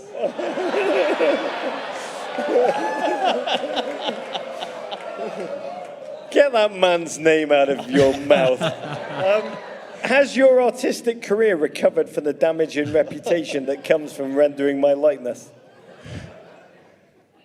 I like that one. That was a cool piece. And it's all the craziness that you come up with in your head. It's kind of all shooting out with those lines. That's what I was going for. Yeah, But no, I mean, also I want to say, obviously you were in living in New York at the time, and I think it was the pandemic was breaking out in the U.S. And this is not really your city, but you were like, I want to do something for the city. So it was Roger's idea to make this happen. I have to make a point of that. And obviously it was easy for me to follow and for us to end up doing it. So I appreciate it. He loves doing things for Chowder. You are a beautiful man. I did feel for your city in that moment, a moment that you are probably all taken back to. But we had a lovely thing came out of this. We had a call from an Oregonian GFOP, a gent named Chris, not too long after the auction, because you ended up doing multiple prints and sold multiple of them. And he told us that to his horror, he'd spotted your print of Roger on canvas in the background of his boss's Zoom background. when he was on a make or break meeting, he popped on. Can you imagine meeting the person that can make or break the future of your career, and the fake Zoom background they have is that, just skewing at you. And jokes aside, it warmed my heart to get that message, because that's what it was all about for the two of us, trying to bring people together at a time when the world was very isolated. So big love to you all in Seattle. Stefan, that's not the only work you've done for charity with your art. You also designed a label for an Elsum Cellars wine, a lovely Cab Sauv, that donated $15 from every bottle to Washington Youth Soccer's Soccer for Success program benefiting undeserved youth. But how has art evolved for you from a creative outlet in early lockdown to a way you can engage with your local community? Well, yeah, it's a passion of mine, and I've been very fortunate to be able to do for a living what I'm passionate about. I've played soccer since I was 6, and I consider myself extremely lucky to be able to do it. But I figured at some point I'm going to have to call it quits. Not yet, but I would I would love to be able to follow yet another passion. Wow. Right? And so why not build this out while, I'm still following my first one. But at the same time, also, I think it's a perfect opportunity to show people that if you're passionate about something and you put your mind to it and you work your butts off, that you can achieve a lot. I'm not going to say everything, but you can achieve a lot. So I've grown a lot as an artist. I've been able to, donate pieces. I've been able to sell pieces into private collections. I actually just came from an event where I was able to unveil a huge piece at the Climate Pledge Arena that's going to be there out for the public. So if you ever watch a game there, or you're at a concert, go check it out. It's a huge 6 by 6 foot piece. Wow. So I'm growing in size, and I'm growing in confidence to go out there and show more of my work, and it's awesome. I love it. Is there any connection for you between absolutely the goalkeeping and the art? Yeah, it's a representation of me. And as a goalkeeper, we spend hours and hours on the smallest details and to the most precision possible. I mean, we're talking about why would you lean forward at this moment? Why would you have your hands there and not here? Why would you, what's the shortest route to a ball? There's geometrics and math involved in this even, if you're interested in that kind of stuff. So my geometric shapes and things is the goalkeeper speaking. And I try to juxtapose that by starting my art pieces by completely going the opposite, which is so difficult. Surrender and let nature kind of evolve and make something happen. And it's the scariest freaking thing on this planet for me as a goalkeeper. But it juxtaposes well with when I'm finally unleashed as the goalkeeper and I can go and be precise for the rest of the piece. Wow. That was actually amazing. And it is amazing to be in your city because it is proper football. I'll say this, the scenes at the Sounders games are without peer. And I'm always curious how much of that zealous fan culture permeates a player's experience during the game, especially with a home crowd like the ones that you have, with the traditions, the rituals, the intensity of support. You've been here for nearly a decade. Is it something that you draw strength from? Or do you still find yourself surprised and energized in moments by your home support? Or as a professional, do you learn to tune it out? No, I did. There's, the boom and the boom clap in the beginning of the games is just something that if that wasn't there before a game, it'd be strange because that is one of the few moments before the game. Because when the referee blows the whistle, I'm trying to, zone you all out. No offense. Focus on the ball and try to prevent that thing from going in the back of the net. But that's the way you start it all, right? And that's as a goalkeeper in particular, I look for rituals. I look for things that give me peace. That hey, you've been here a million times, and something like that. Looking around and seeing everybody hoist their scarves, that puts you in a place of calm and lets you know, oh, it's they're behind you, not against you, which helps. But I've been here before. It feels good. This is a lot of love, a lot of support. And there's occasional little glimpses where maybe we had a good chance and it ends up being a corner where you can kind of get out of that zone and kind of see what's going on and take it all in. And the CONCACAF Champions League final is a perfect example of that. I think at one point when we scored maybe the second goal or something, I got a little teary-eyed and I had to kind of tell myself, not fucking done yet. You got to relax. You got to wait a little bit. But those moments are beautiful. And you'll cherish those for the rest of your life because that's what you wished for when you were a kid, right? Growing up in Switzerland to win the CONCACAF Champions League. Absolutely. Dream number one. You heard it. It's true. Someone actually made fun of me for that and said, oh, that wasn't his number one wish. But being in front of fans, cheering you on and making history, that is the dream. And we did that, And so thankful for everybody and their support, because that's amazing. Beautiful. Producer J-Dubs, we need to find that moment in the corner kick, 2-0 up, and find the moment that Stefan's about to lose his shit. I love it. So good. I think that might be my next master painting that I indulge. Could be your Mona Lisa, Roger. From the march to the match to the scarves, up to the 90-plus minutes of feverish support, what Seattle has is a bona fide, organic, rich soccer culture. Why do you think that has grown here in Seattle? What is it about your fans that has made them want to find ever more new and creative ways to show their support for this team? What is it about this city? Well, the first thing I would say is my first... still to this day, my first experience of Seattle was obviously when they joined in 2009. Was my first team my first year as a professional, and my first away game, my first game here. My brother came, and my brother had just ACL surgery, and he came in crutches with my mom. And he told me after the game, I think we got slaughtered, but he told me after the game that people were there for the soccer, but they knew that he was a Toronto fan because he had my jersey on, but they were super, super nice. They were very welcoming. And it felt like all the support was very much driven towards the Sounders. And not, there's a lot of supporters out there that I feel like they're trying to defeat the opponent and put the opponent down. But Sounders, I feel like, which we try to focus on giving a little more positivity towards our own team. And I appreciate that. I appreciate that. And since then, it's been pleasant to be known as the Insufferables, because it means we're doing something right?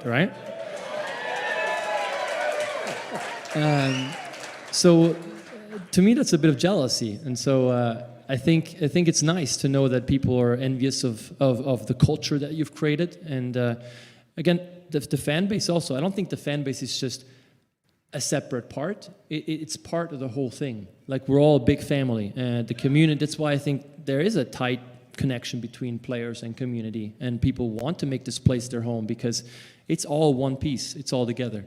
And that's why we share in the success too. And it's keep doing more, right? Stefan, high-level art is not the only passion you and I share. Our other big passion is this nation, America, and you, like me, are a recently naturalized citizen. Awesome. You became an American June 2017. And for me, this was 2018, almost a year later than you, but it still feels so fresh and so joyful for me, honestly, at all times. How does it feel for you to have achieved that identity?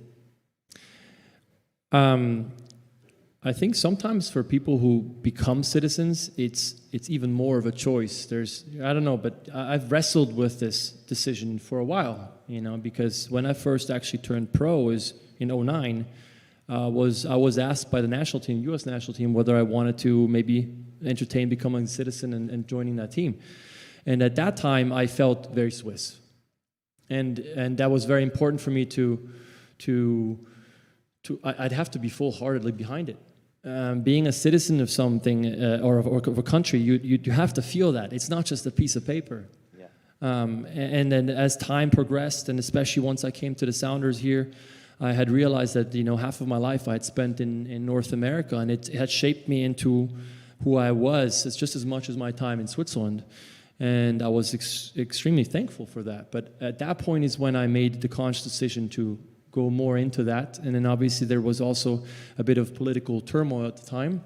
And I felt that I had an opportunity to maybe express with my platform what I thought it could mean to be an American citizen. And that's what pushed me across the edge. And I've been trying to make my fellow citizens proud ever since.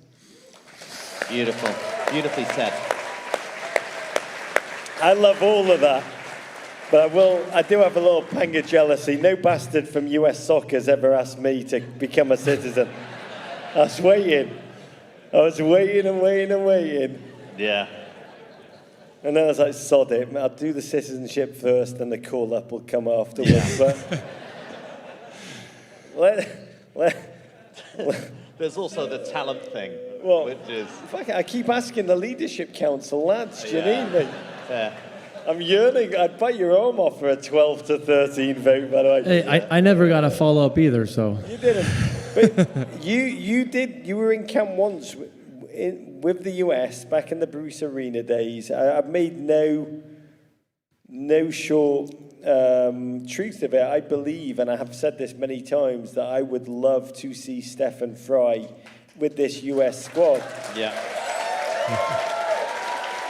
I mean, to be candid, a squad that needs experience, a squad that needs leadership, a squad that needs glue and joy and wonder. But again, that's just me freelancing. I'll say no more. But I do want to talk about the US in this World Cup. By the way, is there a part of you that hopes that it can happen one day, or do you have mental clarity that your legacy is here in Seattle? How do you think about that for both of us? You can speak for both of us.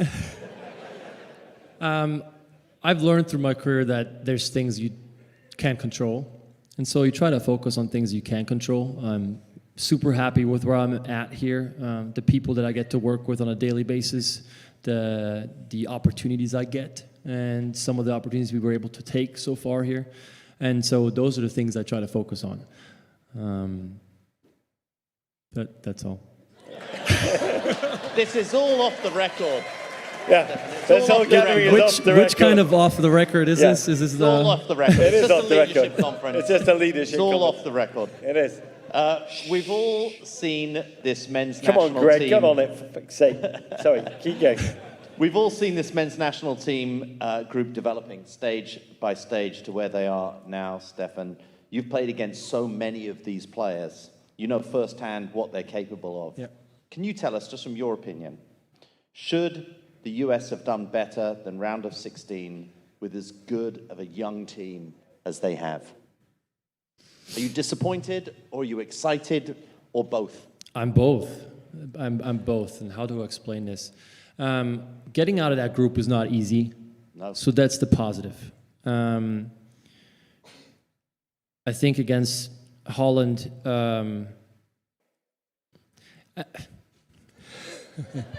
Off the record. Off the It's record. all off It's the all record. off the record. Guys, is it off the You know- record? You see, I feel like the World Cup is a very quickly you're out. And so results is everything. And so at times that's maybe the US still has this issue where we want to reinvent the wheel and we want to play beautiful soccer and we want to do all these beautiful things. Well, truly the only thing that matters is you got to find a way to win a game. Yeah. Right? Ahead. And We that's enter where into evidence Morocco.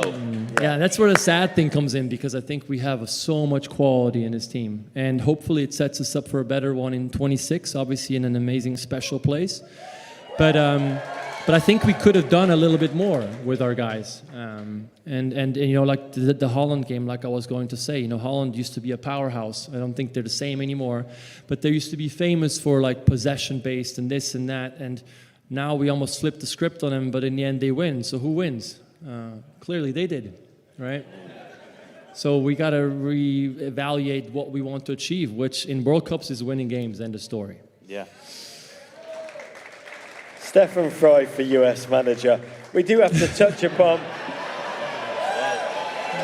off the record. No, thank you. I do want. We have to have a quick word on our friend, fellow goalkeepers union member Matt Turner. Stefan, look at him. Many people spearheaded him moving on as Revs undisputed #1 to Arsenal, where we would look bound to play the deputy to Aaron Ramsdale. He's a beautiful human being. I find his story deeply exhilarating and inspiring as a human being. And he was one of our standout performers in those four games in the World Cup. A valiant shot stopper, a fine distributor. Can you give us some keeper's insight into what you see in his growth, the coaching, the preparation, the tests of mental fortitude that have really validated his move to Arsenal? I think it's the amazing American story of an athlete, right? I mean, someone who dabs in many different sports as a young kid and doesn't find his true love or true meaning until 16 or what it was when he decided that, you know, soccer it is and we do it. That's that's in most countries, that's like the downfall. That would be a downfall. It's like you haven't decided, you're not going to make it. But in this case, I think it truly helped him. You know, he took all this knowledge from all these other sports and turned into an exceptional goalkeeper. And I think his work ethic, so what I've seen from the outside, what I've heard from players that played with him, his humbleness, his work ethic, those are all the things when you have talent that will get you to the next level and keep you hungry and keep you going. All right? And then for him now to be able to go to England, to such an established club, and play with the best of the best, with amazing coaches, I think he's going to absorb so much because he's still hungry that we haven't seen the best of him. So I'm excited. I'm excited to see 26 for Matt Turner. Also, this is a difficult year for him, right? I mean, he kind of came in at the very end last year, and a lot of pressure. But I thought he handled it exceptionally. What a World Cup for him. Yeah. I should say though, you could really help him get to the next level with his beard. His beard? The beard is not there. It's not a Stefan Frei level yet. I'll talk to him about the beard. Okay, good. Perfect.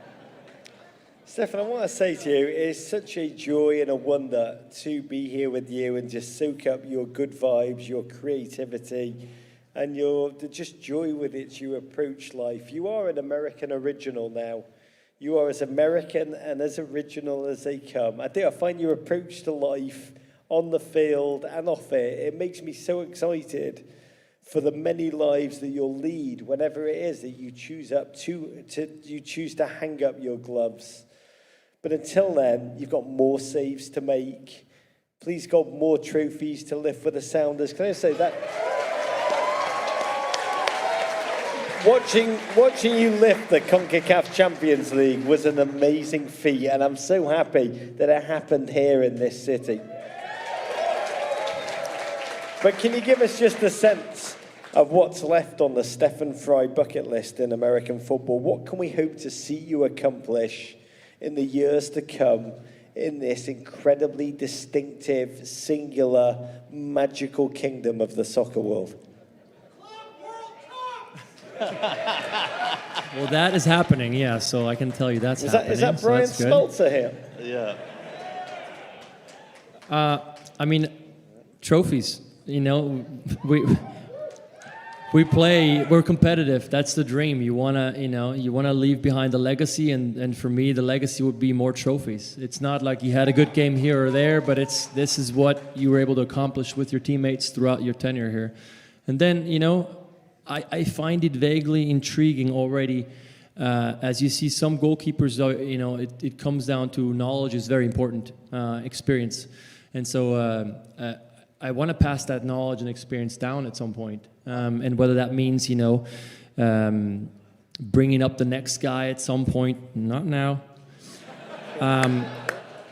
But also the youth, there's so many passionate goalkeepers out there that, I have an education in goalkeeping of 30 years. So I would love to pass that on to young kids that are passionate about goalkeeping. And so I would love to do that in my soccer career still. Yeah. Oh, I think we've just got an idea for the Stefan Frei podcast. Yeah, I know. I was just thinking, I would love to hear a podcast about football just from the point of view of the goalkeeper. I want to do a podcast where Stefan Frei only interviews other goalkeepers. Yeah. And I think they paint each other and grow enormous beards. Let's do it. One more time, Seattle, give it up for a true gem of a human being, Mr. Stefan Frei!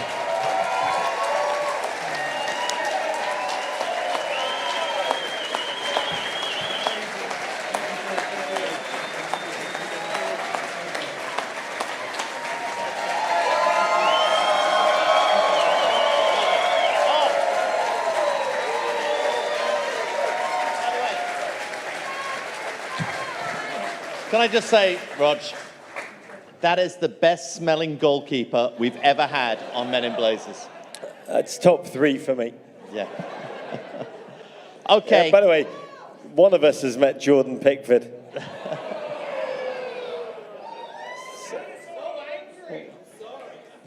Jordan Pickford smells of genuinely an aftershave that has been sent down in tiny vials from heaven. He's exquisite.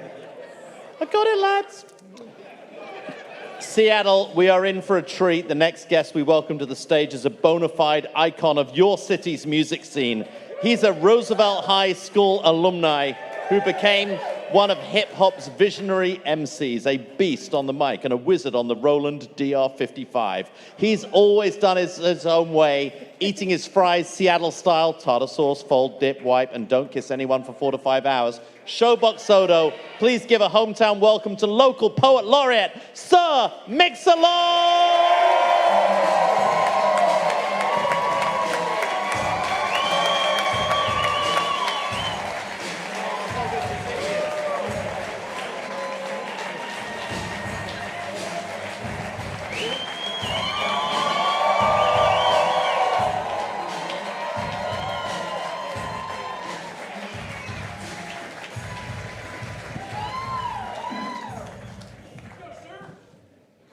Shit.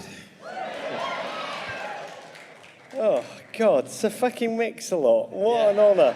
I'm sitting upstairs listening to these conversations, and I realize I'm the oldest fucker in the building. I was at the Sonics parade in 1979. You know what I mean? Oh, so makes a lot. Just to put your mind at ease, in 1979, I'd already been podcasting for 73 years. Yeah, on his pod radio. Yeah. You are timeless. You are infinite. You are faintly audible everywhere. And I will say, you are a uniting creative force. You really are. That is a joy of being with you. And the thing I love about you, we share a love of Budweiser because it was famously a 1980s Budweiser ad featuring very, let's say, Eurocentric beauty standards that inspired you, the poetic mind, to click in and decide you were going to dedicate your verse to celebrate a more diverse vision of beauty on an incredible song. I don't know if you've heard of it. It's called Baby Got Back. Oh, yeah, I know.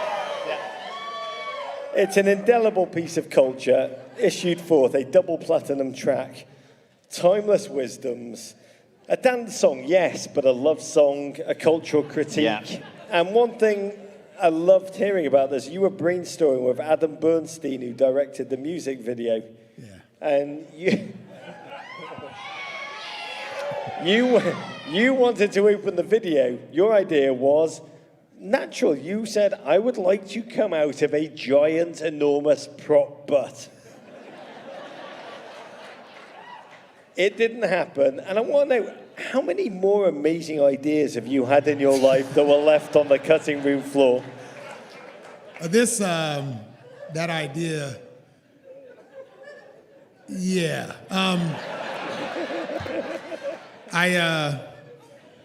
I wrote the song before I thought about what the shit was gonna look like. And so I meet with the legend, Rick Rubin, and he's like, what do you wanna do?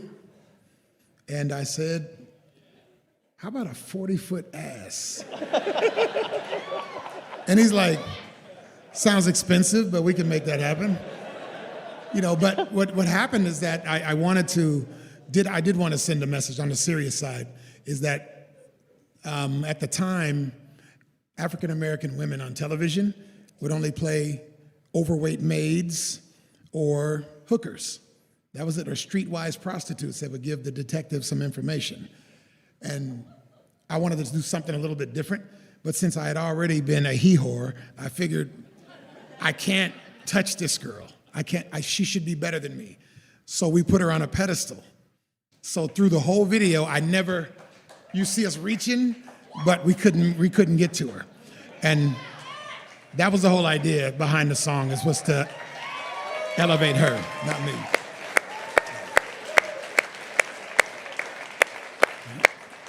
A year or so ago, Sir Mix-a-Lot, you and fellow Seattle musicians, the Black Tones, were among the local figures enlisted by the Sounders to launch a special jersey, the psychedelic patterned Jimi Hendrix tribute, with the words, "We go to stand side by side on the inside collar."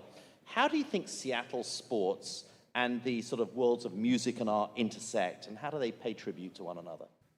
Well, you know, I remember back when the Sonics won in '79. Whoa. And then, you know, hip hop was just in its infancy. But half of the players were singing Rapper's Delight. And I'm like, this shit might turn into something, right? And this is before Seattle was a music town. Now you had Hendrix, you had Ernestine Anderson, you had some legends, but it wasn't, you know, it was known then. You had to go to California to really be a star. But it was a very different city, right? it was a very different city. My dad was a wingman at Boynes, you know, and that was the biggest business here. It was Boynes. You had Boynes and I don't know what, Ivers.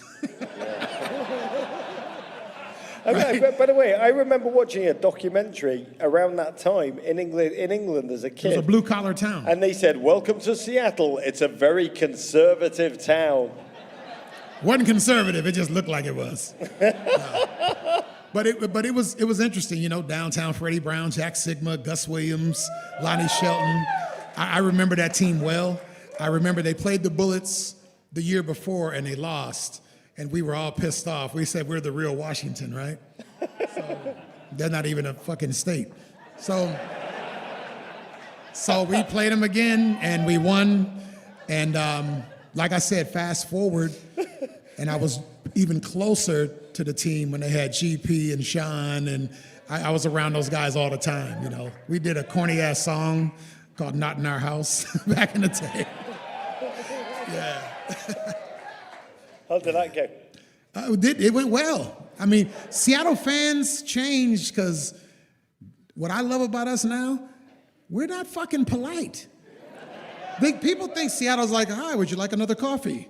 No, we'll tell you, fuck off. We'll say it right in the middle of the game.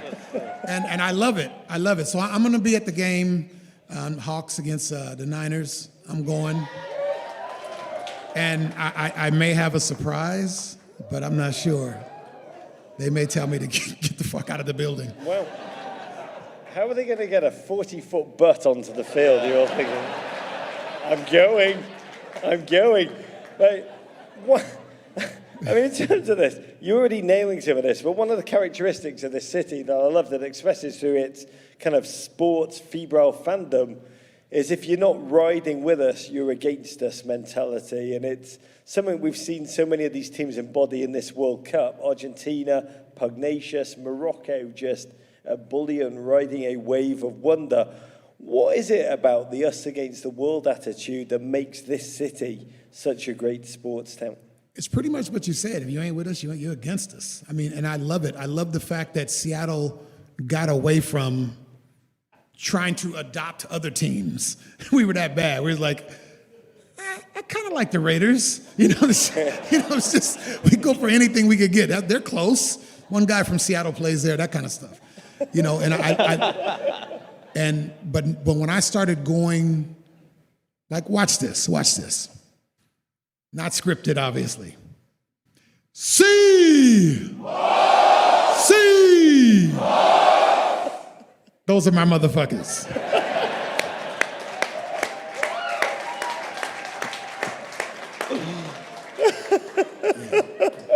I was about to talk about one of my favorite quotes of yours, but that was even better.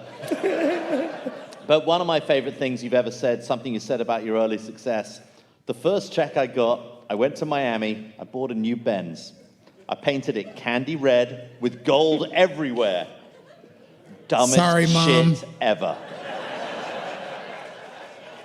So Mix-a-Lot, Roger and I have spent the last month celebrating our young men's national team, a bunch of kids, a group of athletes in their early 20s whose international notoriety has just exploded exponentially and whose commercial sponsorship opportunities are about to do the same. What advice would you have for a young athlete or any young person who is about to find themselves in a world of excess they could never have dreamed of?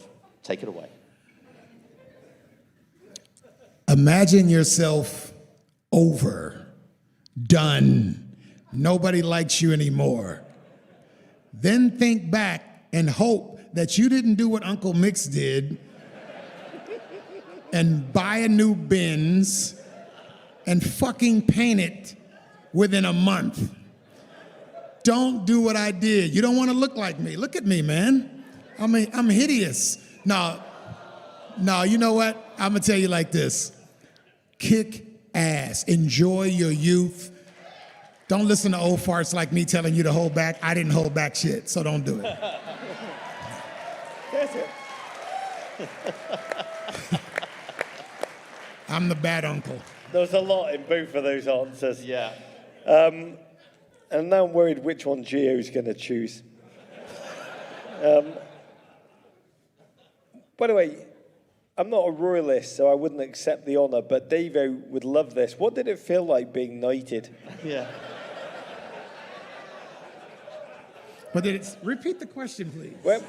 When you became a sir, what was it like? How did that happen? I was actually knighted. Yeah, I know. What was it like? Got hit in the fucking head and didn't even notice it. Yeah, it's like it never happened. Arise, Sir Mix-a-Lot. You know, I do have a ball spot here now that I think about it. Oh, it's Mr. Mix. Seattle has been rewarded for what a great sports town it is, because in 2026, this city right here will host games for the World Cup, meaning that an audience from all over the world, almost everywhere around the world where they love football, not Qatar, but everywhere else, will turn their eyes. Mr. Q may come. Yeah. I love that. No, by the way, Alexi Lalas will still be broadcasting this World Cup from... Alexi is going to broadcast the 2026 World Cup, which is in the United States. He'll broadcast it from Qatar still. He'll still be there. He's never coming back. But... oh, my God. Not a fan of Seattle. He's not a fan of Seattle. Here's what I want to know. The world's going to be looking at this incredible city. When they travel here or they watch on television, what's the world going to learn about this magical place that they didn't know before? Well, they're going to learn how together we are, how absolutely not. This is the thing, man. Because we have tech here, they think we a bunch of bitches. No. No. That's just, Batches? that's just, the tech money just funds these drunks. I love it. I love it. Yes. Now I get it. Yes. Now I get it. The loot. No, they're gonna love this place. They're gonna love playing here. Even if we boo them, they're gonna love it. Really, I'm serious because we're passionate fans, and we weren't before. There was a time when we were not very passionate. We'd clap like this. Not anymore. But now the it's tech like, money has funded these drunks, and Yes. now it's so much bigger. Ladies and gentlemen, absolute genius. one more time, arise for Sir Mix-a-Lot.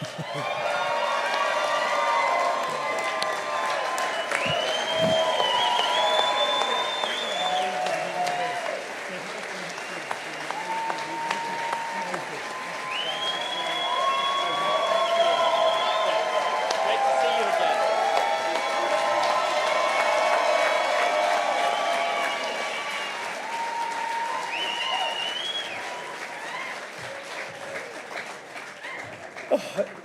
That man is an incredible king. One more time, Sir Mix-a-Lot!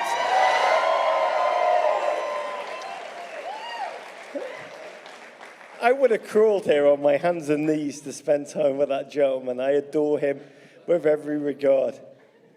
Interesting range of guests for us Well, this evening. It's football. And Interesting. football in Seattle at Bonds. And by the way, last time we were in your city, Sir Mix-a-Lot came on, and we were told by his people, do not ask him to sing Baby.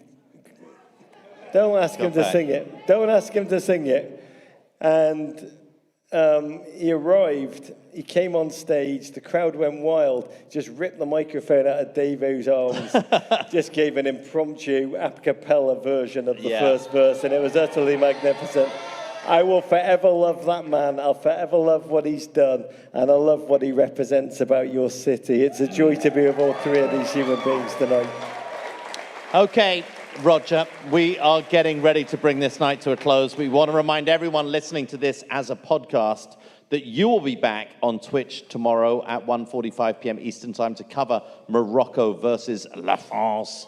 Just go to twitch.tv/meninblazers, hit follow so you'll never miss us when we go live. And you'll also be doing a live AMP after that game. That is not to be missed. The link for that will be all over our social. And for those of you in attendance tonight, the good news is that this is just the start. We're going to continue this part at Hooverville. That's directly across the street. But before we finish, can you cap this magical night of nights and this entire Men in Blazers Live This Cup's for You tour, my friend Rogelio, with a toast? I want to raise this glass of Jägermeister Oh, no, he's going to cry. to the end of a journey, because tonight really is a special one for us at Men in Blazers, not just because we're in Seattle, a city I truly learned to love everything about. The people, the place, the spirit, the energy, the many, many chowders that now flow within me. But because our This Cup's for You tour, in which we've gone across the nation, the sea to shining sea. I'm married to the World Cup. You are. I have been all month. I love my wife and I miss her terribly. But I'm Gianni Infantino's husband. And It's the love that dare not speak its name. I hate my husband. But we've done this journey because we've been propelled by a mission of bringing Americans together to form community, make memories through this World Cup experience, which has been compared to a giant eclipse which strikes the entire planet simultaneously for an entire month. And together, we've lived it all, from the surreal Infantino opening press conference, the armband wars, the rainbow hating, the fake Lebanese fans, the overinflated attendances off the field, to the epic storylines on it. Messi, Modric, Mbappe, Morocco, Moroccan mums. Bless. The Japanese. Wout Weghorst. Romelu Lukaku. Pulisic's penis.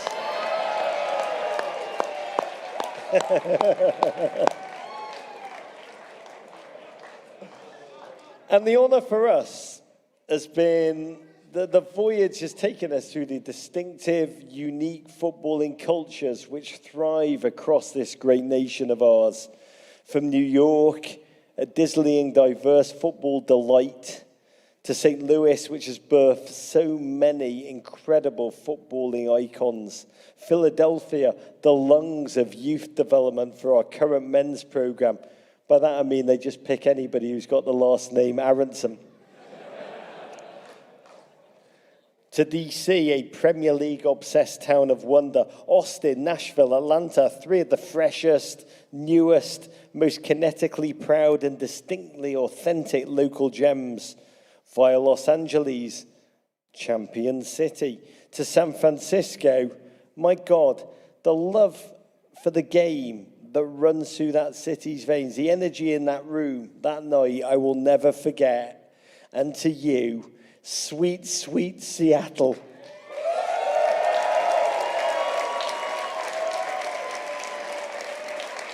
You are a magical kingdom, home to the bluest skies you've ever seen, and hills the greenest green.